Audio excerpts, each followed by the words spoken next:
মেয়েদের স্বামীর চেয়ে আপন কিছু হয় না। আসসালামু আলাইকুম।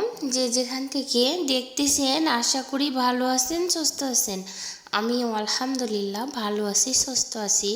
তো সবাই আমার সাথেই থাকেন। বাবা মার ঘরে জন্ম নিয়েও ওই বাড়ি থেকে বড় হওয়ার পর কোনো কারণে বিয়ে না হলে অথবা স্বামীর সাথে ডিভোর্স হয়ে গেলে বাপের বাড়িতে থাকতে হলে একটা সময় ওই পরিবারের কাছে বোঝা মনে হয়। কিন্তু স্বামী নামের মানুষটা আমত্ত ভালোবেসে পরিশ্রম করে তার স্ত্রীকে ভালো রাখার জন্য, তাই আমরা স্বামীর সাথে দুর্ব্যবহার করব না। যতই জীবনে ঝড় আসুক না কেন সব মানিয়ে নেওয়ার চেষ্টা করব। জীবনে কারো কাছ থেকে কষ্ট পেয়ে থাকলে তুমি তাকে কষ্ট দিতে যেও না। দেখবে একদিন সেই মানুষটাই তোমার থেকে পাওয়ার সুখের মুহূর্তগুলো মনে করে কাঁদবে। জীবনে ঝামেলা যতই থাকুক চিন্তা করলে বেড়ে যাবে, চুপ থাকলে কমে যাবে। আর আল্লাহর ওপর বিশ্বাস রাখলে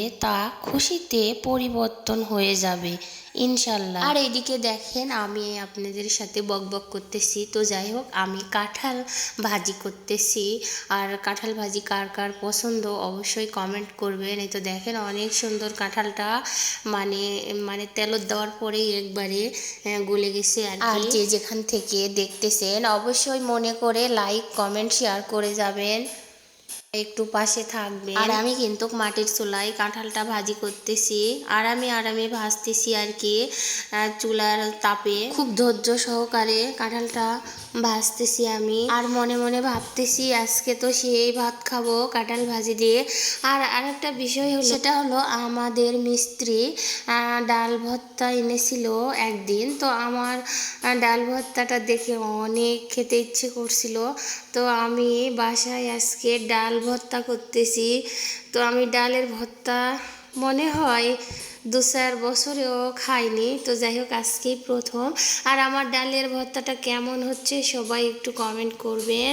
এই তো দেখেন আমি তো ইচ্ছে মতো মাখাচ্ছি আর শুকনো মরিচ দিছি, দিয়ে এটা মাখতেছি।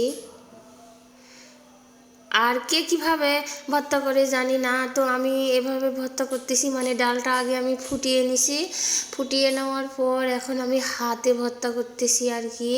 এই তো দেখেন আমার ভর্তাটা হয়ে গেছে। আর আমি অনেকগুলা ভাগ করে নিছি। এই তো দেখেন 5টা ভাগ করে নিছি। যাদের মন যাবে সবাই চলে আসবেন, সবার জন্যই আমি ভাগ করেছি।